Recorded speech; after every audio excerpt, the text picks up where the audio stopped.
nikmat sehat, iman Islam hingga bisa rawuh di dalam acara kajian Tuhan pimpinan cabang Aisyah Klojeri. Ibu-ibu, sebelum kita mulai, marilah kita buka acara ini dengan bacaan basmalah, syahadat dan ikrar. Bismillahirrahmanirrahim. Asyhadu an la ilaha illallah wa asyhadu anna Muhammadar Rasulullah.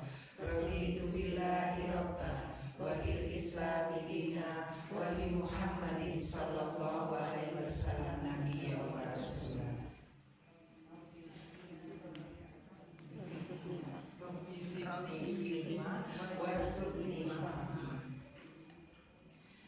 Selanjutnya yaitu pembacaan tahsin yang akan dibacakan oleh Ibu Nurul.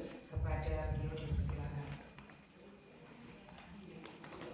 Assalamualaikum warahmatullahi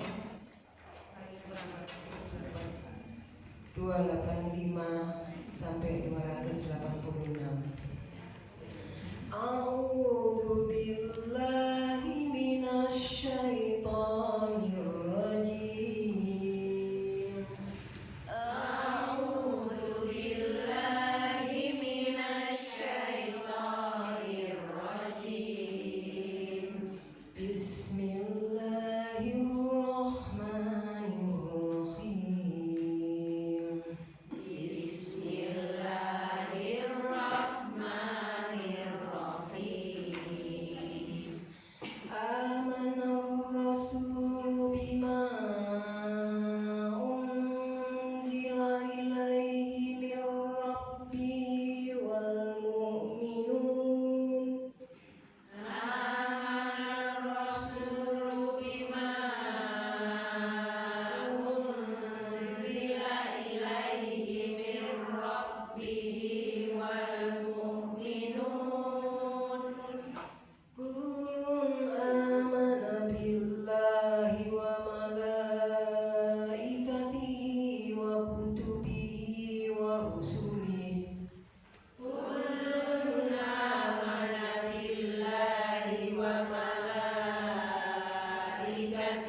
Bismillahirrahmanirrahim. Hadis ke-14. Pentingnya mengingat Allah ketika memasuki rumah dan saat makan. Qala Rasulullah sallallahu alaihi wasallam. Qala Rasulullah sallallahu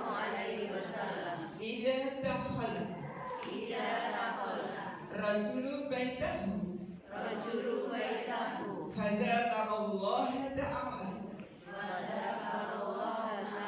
inda dukhuli wa inda nu'amihi qala syaitan li ashabihi la mabita lakum wa la asya'a wa idza dakhala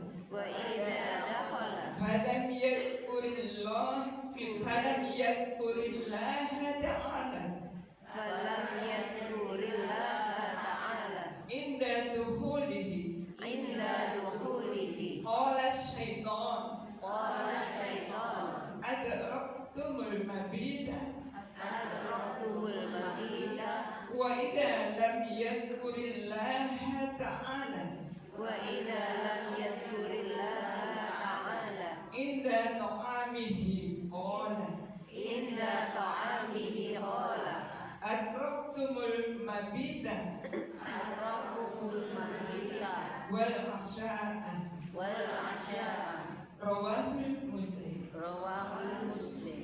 Rasulullah Shallallahu Alaihi Wasallam bersabda, jika ada seorang memasuki rumahnya, lalu dia menyebut nama Allah Ta'ala pada saat memasukinya dan pada saat makan, maka syaitan akan mengatakan kepada teman-temannya, tidak ada tempat menginap bagi kalian dan tidak ada juga makan malam untuk kalian. Dan jika masuk rumah lalu dia tidak menyebut nama Allah pada saat memasukinya, maka syaitan akan mengatakan kalian bisa menginap. Dan jika tidak menyebut nama Allah pada saat makan, maka syaitan akan berkata kalian bisa menginap dan juga dapat makan malam. Hadis wa man tabi'ahum bi ihsanin ila yaumidin. Amma ba'd. Yang saya hormati pengurus cabang dan ranting Aisyah Projen, para kepala sekolah TK Aba, dan ibu-ibu semuanya yang dimuliakan Allah. Alhamdulillah, kita bersyukur kepada Allah atas semua kenikmatan yang diberikan kepada kita, khususnya nikmat iman, nikmat Islam, ya, nikmat kesempatan untuk bisa bertemu dengan bulan Ramadan yang tak terasa sudah meninggalkan kita hampir separuhnya, dan nikmat kesehatan. Ya, orang sehat itu katanya punya 1000 keinginan, tapi orang sakit cuma punya satu keinginan, yaitu sembuh. Oleh karena itu, ketika kita diberikan kesehatan oleh Allah Subhanahu wa Ta'ala, itu berarti Allah masih menginginkan kita untuk memanfaatkan nikmat yang diberikannya dalam ketaatan kepada Allah Subhanahu wa Ta'ala. Sehat itu tidak hanya sehat fisik, tapi juga ada yang namanya sehat emosi, psikologis, sehat sosial, sehat intelektual, ya, sehat spiritual. Jadi kalau kita di dunia kedokteran itu masing-masing itu saling terkait. Ibu-ibu kalau pikirannya tidak sehat, fisiknya bisa sakit. Sebaliknya, ibu-ibu kalau fisiknya sakit, pikirannya juga bisa sakit. Kata Ibnu Sina, al-wahm nisfudda. Pikiran negatif itu separuh penyakit. Wal itmi'nan nisfuddawa. Ketenangan itu separuh dari obat. Jadi orang tuh kalau tenang, hormon stresnya bisa lebih dikontrol dibanding orang yang gopoh. Ya, apa gopoh itu ya? Ya, kemerungsung, cemas, ya. Wassabaru bidayatus syifa, dan kesabaran adalah awal dari semua penyembuhan. Nah, itulah kenapa kita harus menjadi pribadi yang kuat, tangguh.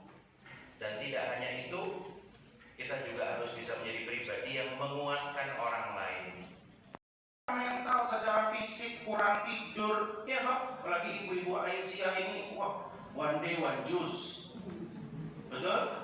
Bahkan ada yang one day 1.5 juice, 1,5 jus. Jadi ini udah mau khatam sekali nih, separuh Ramadan ini. Udah jus-jus 24 ini ibu-ibu Aisyah ini. Masya Allah, itu masih masak. Iya kan? Apalagi umbah-umbah, ngaji, ya, ngajar. Bagi ini kan ada kepala sekolah kan, ngajar. Itu buat saya luar biasa. Jadi capek dunia itu. Makanya dalam surat Al-Balad Allah Subhanahu wa taala mengatakan laqad khalaqnal insana fi kabad. Sungguh manusia itu diciptakan dalam kepayahan. Maksudnya apa? Sudah menjadi tabiatnya manusia. Dia akan mendapatkan kesulitan demi kesulitan. Ya, apalagi orang beriman, dia akan merasakan bahwa dunia itu darul ibtila, negeri ujian.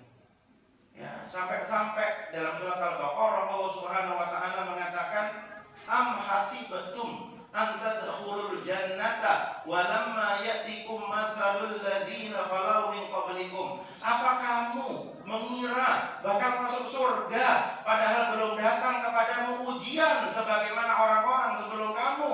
Kalau kamu merasa sakit, Nabi Ayub juga sakit. Kalau kamu merasa diuji sama orang tua, Nabi Ibrahim juga diuji sama bapak. Kalau kamu diuji sama anak, Nabi Nuh juga diuji sama anak. Kalau kamu diuji sama suami, Asia juga diuji sama suaminya yang sangat kejam yang namanya Fir'aun. Kalau kamu diuji dengan kekurangan harta, Nabi Isa juga kurang harta. Kalau kamu diuji dengan fitnah, Ibunda Maryam dan Nabi Isa difitnah sebagai penzina. Tidak ada orang mulia di dunia ini yang selamat dari ujian. Sampai diceritakan dalam surat Al-Baqarah ini, massabhumul ba'sa wad-dharra wa zulzilu. Mereka akan ditimpa malapetaka, kesengsaraan. Ada yang menafsirkan baksa itu kekurangan ekonomi, ada yang menafsirkan dharra itu penyakit-penyakit yang menyakitkan dirinya. Harus cuci darah 2 kali seminggu, harus diinfus, harus dioperasi, jalan sakit, ya kan? Wazulzilu, ini top-topnya ujian, Bu. Anda nggak ngalamin gempa, tapi perasaan Anda itu seperti dikopiok sama kehidupan. Jadi Anda itu seperti dikopiok karena kehidupan. Rasanya gelap. Dan rasanya kok nggak ada cahaya solusi sama sekali. Sampai diceritakan di sini, coba lihat kata-katanya. Hatta yaqular rasul walladzina amanu ma'ahu mata nasrullah. Sampai Rasul dan orang-orang yang beriman bersamanya mengatakan, mata Rasulullah, kapan pertolonganmu ini datang ya Allah? Aku sampai tak kuat ini ya Allah. Allah mengatakan, ala inna nasrallahi qarib. Sungguh pertolongan Allah itu dekat. Jadi kalau Anda merasa dunia ini capek, karena tabiat dunia itu adalah capek, letih, caci maki, fitnah. Ya, nggak ada istilahnya. Kadang kita nggak bisa kontrol omongan orang. Kita cuma punya 2 tangan. Kita hanya bisa nutup telinga, tapi nggak bisa menutup 100 orang yang membicarakan kita. Sampai Imam Ahmad bin Hanbal ketika terjadi fitnah Al-Quran itu makhluk, dan Imam Ahmad ahlu sunnah wal jamaah pada saat itu bertahan Al-Quran kalamullah laisal makhluk. Al-Quran itu firman Allah, bukan makhluk. Sedangkan penguasa yang terpengaruh aliran Mu'tazilah mengatakan Al-Quran itu makhluk. Sedangkan Imam Ahmad pemukanya ulama ahlu sunnah mengatakan Al-Quran itu kalam Allah, laisal makhluk. Sehingga Imam Ahmad itu dicambuk oleh penguasa itu. Dan ketika beliau berdarah, anak-anaknya beliau, murid-muridnya beliau bertanya kepada Imam Ahmad, sampai kapan wahai Syekh kita ini beristirahat? Kok begini amat sih hidup ini? Kita ini orang baik, orang benar, ahlu sunnah. Kenapa kita disiksa seperti penjahat kayak begini, saya? Sampai kapan kita istirahat, saya? Imam Ahmad mengatakan inda awwali qadamin yad'uha fil jannah. Saat kaki kita sudah menyentuh lantai surga, itulah saat kita istirahat.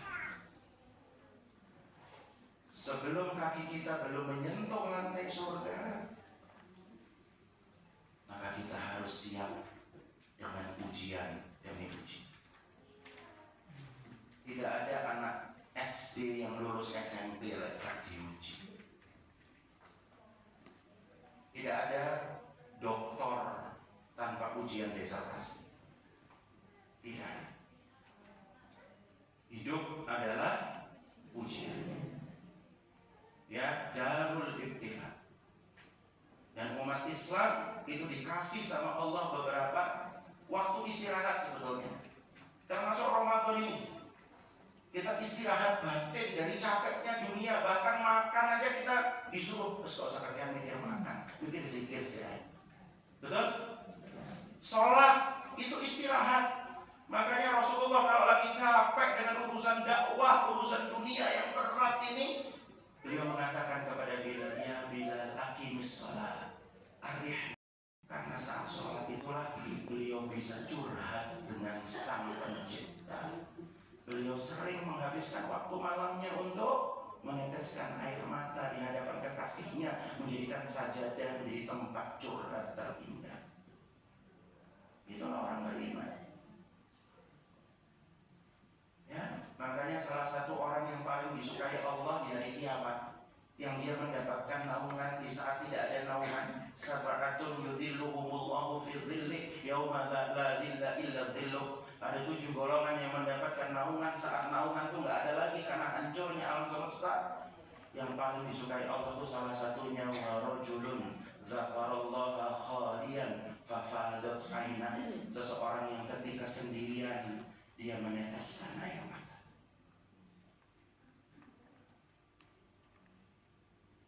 Karena dekatnya dia sama Allah, karena dia merasa Allah itu wa anta arhamur rahimin. Engkaulah Maha Penyayang di antara para penyayang. Hanya Nabi Yakub itu ketika sakit gak minta sembuh, cuma minta gini, Rabbi anni masani yadur wa anta arhamur rahimin. Ya Allah, hambamu ini sakit ya Allah, dan engkaulah Maha Penyayang di antara para penyayang. Gak minta sembuh, malu Nabi Ayub minta sembuh. Karena 70 tahun sehat, baru 3 tahun sakit, masuk sambat. Beliau gak minta sembuh, cuma memuji Allah aja. Ya Allah, saya sakit ya Allah, dan engkau lah Maha Penyayang di antara para penyayang. Ini doa tidak langsung namanya. Ya, kadang-kadang kita tuh perlu, gak usah minta, cuma gini aja malam itu habis sholat tahajud, yang mulai kalau mau nambah lagi setelah sholat tarawih. Ya Allah, kau tahu apa yang aku rasakan.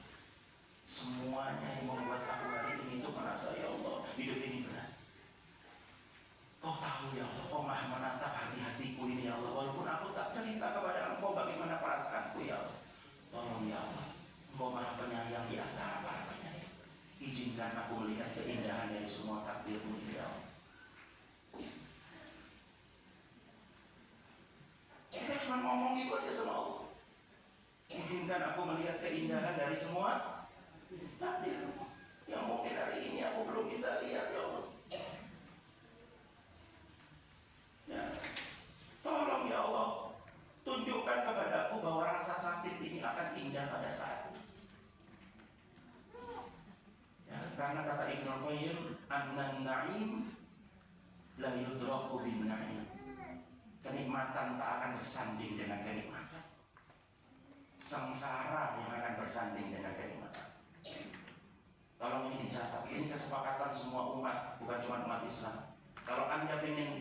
di surga siap sengsara di dunia,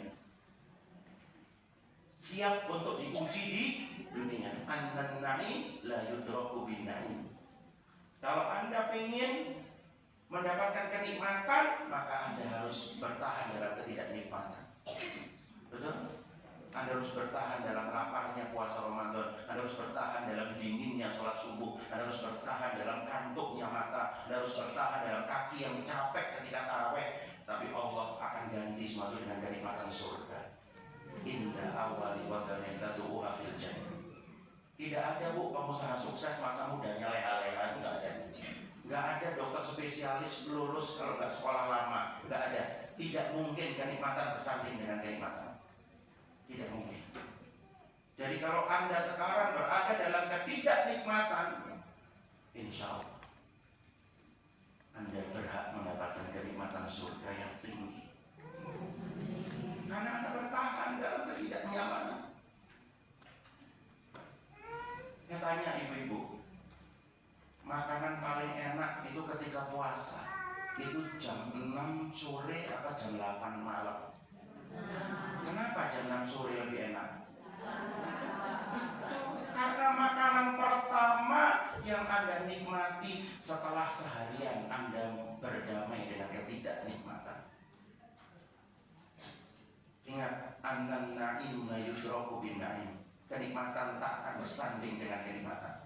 Ketika Anda merasa lapar seharian penuh, maka makanan pertama itu makanan yang paling nikmat. Dan itulah yang dirasakan kaum muslimin ketika pertama kali masuk surga. Dia seperti berbuka dari susahnya dunia. Dia seperti berbuka dari capeknya hidup di dunia ini.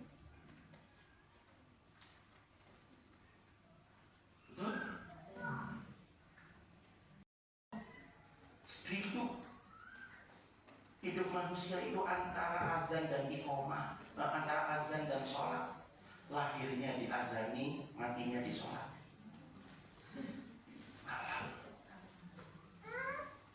Bertahanlah ya, pada Allah yang Maha Besar. Jangan cuma mengatakan, ya Allah saya punya masalah besar, tapi sekali-kali Anda bilang sama masalah itu, hai masalah, saya punya Allah yang Maha Besar. Jadi dibacakan oleh ibu-ibu semua kan, la yukallifullahu nafsan. Allah tidak akan membebankan sesuatu yang kita tidak sanggup memikul. Allah hanya menitipkan pertempuran tersulit pada tentara terkuatnya. Jadi kalau ibu merasa kehidupan sulit, berarti ibu tentara yang paling kuat di antara kita semua. Yang mungkin kalau saya jadi ibu, saya nggak bakal kuat. Tapi ibu lebih kuat dari saya, makanya ibu dikasih ujian lebih berat daripada saya. Paham ya? Seperti ini. Kenikmatan tidak akan bersanding dengan kenikmatan. Ingat kata-kata ini, ingat aja. Kalau kita dalam kondisi nggak enak, ingat kenikmatan nggak akan bersanding dengan kenikmatan. Itulah kenapa Rasulullah SAW dalam riwayat Muslim pernah mengatakan, "Huffatil jannatu bil makarih." Surga itu diliputi oleh hal-hal yang tidak menyenangkan. Dalam riwayat Bukhari, "Ujibatil jannah bil makarih." Jadi ada perbedaan sedikit. Kalau dalam riwayat Muslim, "Huffat." Kalau dalam riwayat Bukhari, ujibat. Itu mirip artinya, dilingkupi, diselimuti. Jadi surga itu diselimuti oleh sesuatu yang nggak enak Bu. Habis subuh itu enaknya tidur Bu. Ya kan? Tapi kita ngaji. Ya karena kita pengen surga. Betul kan? Kita bertahan dalam ketidaknyamanan ini. Ya kan? Ya. Ngapunten. Adem-adem ini, kalau jam itu ini, gak beriman, gak bertakwa, enak itu kopi jahe Bu. Betul nggak? Rawon, betul? Nah, tapi ibu bertahan, betul nggak? Hanya dengan sahur kurma dan air putih, ibu tunggu nanti bukanya, insya Allah aku akan tunggu rawon. Ya kan? Ibu bertahan dalam ketidaknyamanan. Karena ibu tahu surga itu diliputi oleh makarih, hal-hal yang gak enak. Sedangkan neraka sebaliknya diliputi oleh hal yang enak. Itulah kenapa menurut para ulama, di antaranya Al-Imam Al-Qurtubi, ya, Ibnu Hajar Al-Asqalani, kenapa puasa itu kedudukannya tinggi di hadapan Allah? Sampai Allah mengatakan, kullu amali bani Adam lahu illa siyam fa innahu li wa ana ajzi bihi. Setiap amalan Nabi Adam itu untuk dia, untuk dirinya. Ya, illa siyam, kecuali puasa. Puasa itu beda dari sholat, dari yang lain. Kenapa? Kata Allah, fa innahu li, puasa itu untuk aku. Wa ana ajzi bihi, dan aku yang akan membalasnya. Terserah aku mau membalas besar apa. Kalau sholat jamaah kan jelas 27 kali lipat kan. Kalau puasa tuh nggak jelas bu. Kenapa? Karena terserah Allah. Allah bisa balas berapapun kali lipat. Tergantung puasa kita di level mana. Ada yang levelnya cuma makan, haus, nggak berhubungan seksual ada. Tapi ada ibu-ibu Aisyah itu yang levelnya seluruh panca indera dia puasakan. Ada orang yang pengen ngajak gosip. Sorry bu, poso bu. Kok ayo mari maghrib? Oh enggak ya, ojo bu, di poso. Ya, ada tetangga ngajak bertengkar. Ngapunten, nggih pun gitu. Poso. Ya, ada teman kantor minta, akhirnya grup WA-nya lain mbak, kayak gosip. Ya, sekarang nggak apa dengan tanggapi, poso. Ya gitu dong. Ya, insyaallah. Ya, itu ibu-ibu Aisyah Projen itu kayak gitu. Nah, kenapa kok puasa itu kedudukannya tinggi? Imam Qurtubi mengatakan karena puasa itu menggabungkan 3 macam kesabaran sekaligus. Pertama, as-sabru ala ta'atillah. Sabar kepada ketaatan kepada Allah. Anda nggak makan tuh taat sama Allah kan? Ya. Anda taraweh taat sama Allah. Walaupun mungkin ngantuk itu Anda masih bertahan karena taat sama Allah. Kemudian as-sabru anil maksiyah. Anda bertahan untuk tidak gosip, gibah, itu karena Allah kan? Anda takut pahala puasa Anda hancur kan? Dan Anda lemes-lemes sekutu ngedusiana MJ ngomong jujur. Itu kan buat orang tua bu, yang osteoartritis bu, yang lututnya itu sudah ceklok, panas, anget, lorong. Ngomong cucu itu kan sesuatu kan, benar nggak? Penderitaan kan? Tapi Anda bersabar. Berarti Anda menggabungkan berapa kesabaran? 3 kesabaran. Itulah kenapa orang puasa itu harusnya keluar dari bulan Ramadan itu jadi orang yang paling sabar saklok jadi bu. Tapi kalau Anda bergantung kepada yang maha kuat, maka Anda pasti akan dikasih kekuatan. Hasbunallah wa ni'mal wakil. Ya, berikutnya Allah sudah kasih obatnya orang-orang yang suka galau. Obatnya orang-orang yang suka merasa jiwanya itu lemah, sambatan. Obatnya itu ada dalam mukjizat yang diberikan kepada Rasulullah. Apa obatnya itu? Al-Quranul Karim.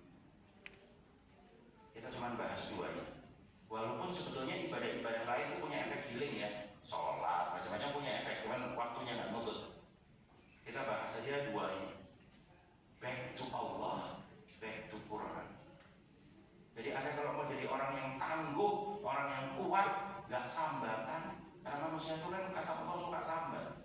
Innal insana khuliqa halu'a. Idza massahu syarru jazua wa idza massahu khairu manu'a. Dalam surat Al-Ma'arij ayat 19, 20, 21. Manusia itu tempatnya sambat dan medit. Kalau dia dikasih kesulitan dia sambat, kalau dia dikasih kenikmatan dia medit. Manusia. Betul sekali. Kita semua begitu. Yang ku sebab salah boleh ono THR harus gini kok nyumbang. THR wis mudun enggak nyumbang.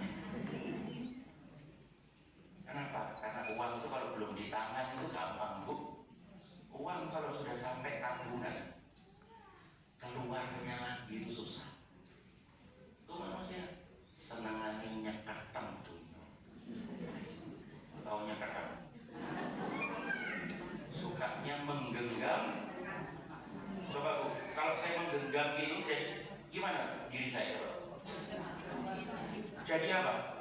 Ini loh, bergetar, tegang, capek. Jadi kalau hidup Anda itu tegang terus, pasti ada lagi genggam dunia. Coba aja lihat pikiran Anda. Anda mungkin sedang mikiri dunia terlalu berlebihan. Maksudnya menggenggam itu apa sih?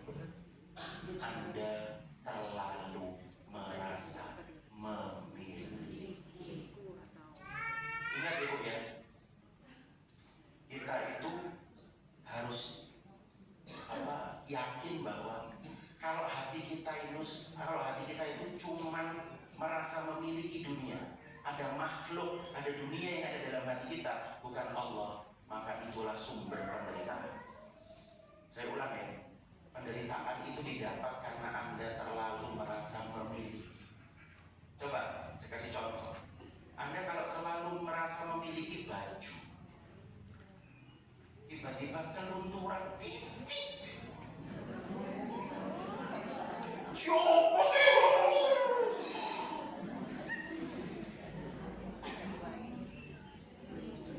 Ya Pak ya, Anda kalau terlalu merasa memiliki mobil, keberet sidik, rasanya itu dunia runtuh. Apalagi mobilnya kesayangan itu. Anda kalau terlalu merasa memiliki sepeda motor, ada hitung dino umur sepeda motor, terus tiba-tiba pas parkir di pasar besar, tukang parkirnya kurang hati-hati, serok sampai di rumah, karena terlalu merasa memiliki. Coba deh, Anda kalau terlalu merasa memiliki dunia, itulah sumber penderitaan hidup Anda.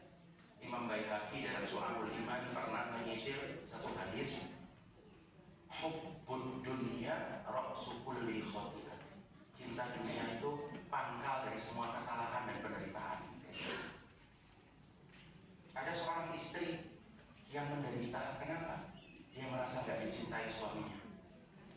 Itu banyak terjadi pada orang-orang yang usianya 50 tahun ke atas. Bahkan ada orang yang menderita seumur hidup ketika, mohon maaf ya, bukan apa-apa ya, bukan untuk mengingatkan apa-apa, ketika ditinggal sama pasangannya. Makanya kita terlalu erat memiliki, kita akan menderita seumur hidup. Ibu terlalu merasa memiliki wajah, keriput dikit, rasanya itu sampai masker bengkoang, toman, kates, juwet, Anda pakai untuk menutupi.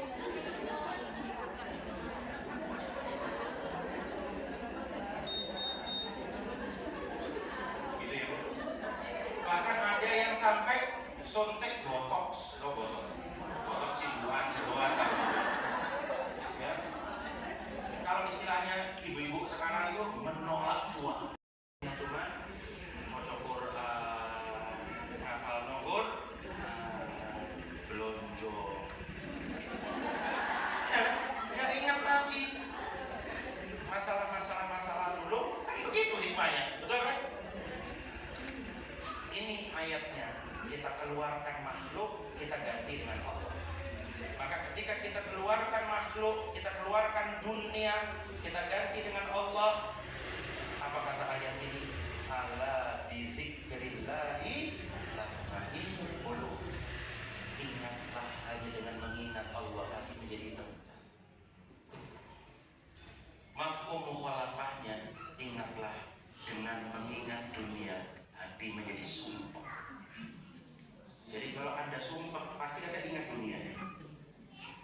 Entah ingat suami, anak, tangga, uang, betul, harta, apalagi dunia, pujian manusia, teman, circle, dunia. Loh, dunia itu jangan cuma dianggap harta ya Bu ya, pujian itu dunia. Sekarang ada penyakit namanya narsisistik.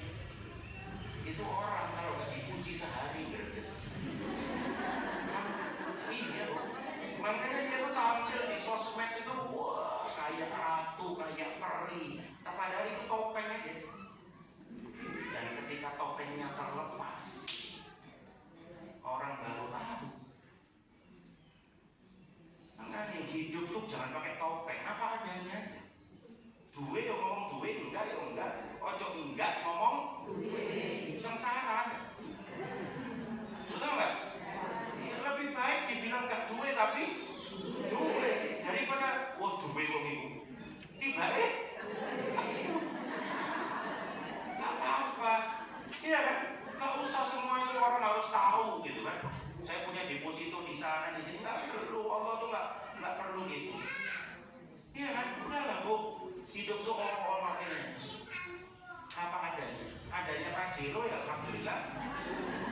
Adanya Avanza ya alhamdulillah. Kan bener kan? Tapi kita tidak pernah melekat kepada Pajero. Karena kita pasti sengsara. Betul nggak? Ya, dan puasa melatih kita untuk melepas dunia. Bu, bayangkan laut itu kan ada lautnya itu di gambar itu. Itu bayangkan itu dunia. Terus Anda naik kapal di dalam laut itu. Kapalnya itu hati Anda.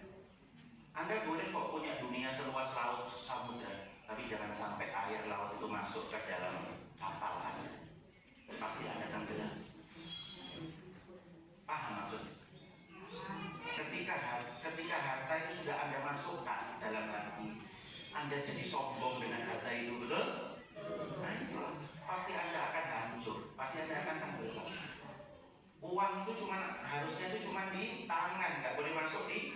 Ya, itulah kenapa dulu Kiai Haji Zainuddin MZ itu pernah bilang, kalau hidup mau tenang itu tiru tukang parkir, saudara. Mobilnya tambah dia nggak pernah sombong. Nanti mobilnya diambil satu-satu sama yang punya, dia juga nggak sakit hati, dia nggak stres. Kenapa? Karena dia tahu mobil itu hanya titipan. Anda dikasih mata bisa diambil sama yang punya, betul? Anda dikasih pendengaran bisa diambil sama yang punya. Anda dikasih suami bisa diambil sama yang punya. Anda dikasih anak bisa diambil sama yang punya. Anda dikasih sehat bisa diambil sama yang punya. Anda dikasih cantik bisa diambil sama yang punya. Anda dikasih pinter bisa diambil sama yang punya. Anda dikasih jalan bisa diambil sama yang punya. Yang punya itu bukan Anda, bu. Contohnya apa? Coba hentikan detak jantung Anda 5 menit saja. Bisa? Nggak bisa. Nggak usah sombong jadi orang, betul? Bahkan ya, buat dari suara nggak apa-apa bu, tenang aja bu. Ya, jadi ternyata yang membuat kita itu menderita adalah kita terlalu melekat kepada dunia dan tidak siap melepaskan. Makanya puasa melatih kita melepaskan makanan, walaupun ada di rumah kan sekarang. Rumah ada kan? Tapi Anda lepaskan sampai maghrib nanti. Suami ada lepas dulu kan? Sampai maghrib nanti, betul nggak? Ada semua. Tapi disuruh melepas. Sehingga harapannya Anda jadi lebih menikmati dunia. Ya buktinya satu teguk air putih itu Anda bisa mensyukuri ya. Ketika buka itu, alhamdulillah.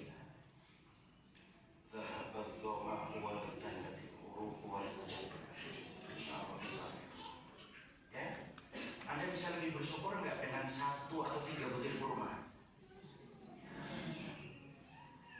Ya, walaupun itu kebuka ya, orang Indonesia itu jarang buat kurma atau jarang. Saya bolak-balik ya, kemarin baru diundang bukber teman-teman radiologi gitu, saya Anwar.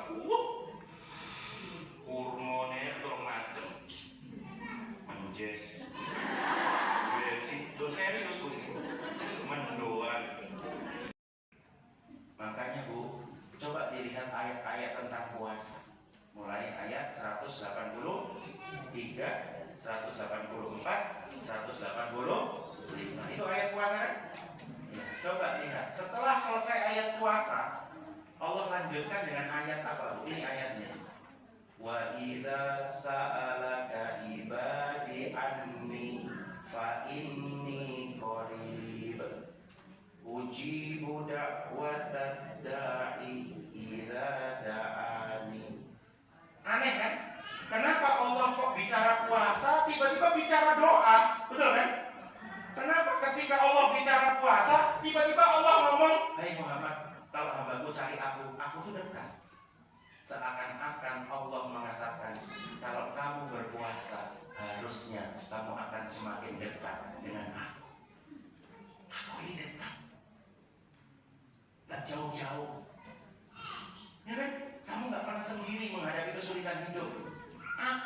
ngasih ujian, aku yang ngasih solusi.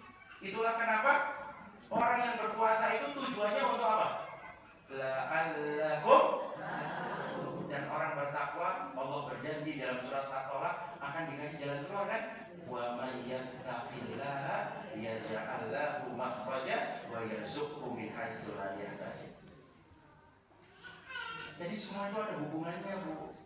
Harusnya ketika kita sudah berpuasa, melatih melepaskan dunia, maka Allah itu serasa lebih dekat dari apapun di hati kita. Dan ketika kita dekat sama orang itu, Anda kalau lagi dekat sama suami kan pengennya ngobrol, dan ngobrolnya itu bisik-bisik. Jadi cirinya Anda dekat sama suami itu ngobrolnya itu bisik-bisik. Mas, Ibu ini kira-kira yo nanti. Itu berarti dekat. Coba pernah nggak Anda satu rumah sama suami, tapi ngomongnya keras? Sampai lo gimana? Padahal dekat. Karena hatinya jauh. Ketika Anda marahan, itu hati Anda kan jauh, walaupun fisik Anda dekat. Makanya sedekat itu Anda perlu teriak-teriak sama suami. Kenapa teriak-teriak? Karena hati Anda lagi jauh. Jadi Anda kalau dekat sama Allah itu tadarruan wa khufyatan, ilhah merengek. Ya Allah, aku capek ya Allah. Ya sama kayak Anda ngerengek sama suami ya. Tapi kalau Anda lagi jauh hatinya sama suami, bertengkar, seakan-akan Anda beda kota. Ada sekamar. Tapi ngomong itu seakan suami udah alun-alun ada. Padahal berdekatan, betul kan? Kenapa bisa begitu? Kenapa Anda satu kamar bengok-bengok? Karena hati Anda jauh. Makanya Anda teriak-teriak. Kalau hati dekat nggak begitu.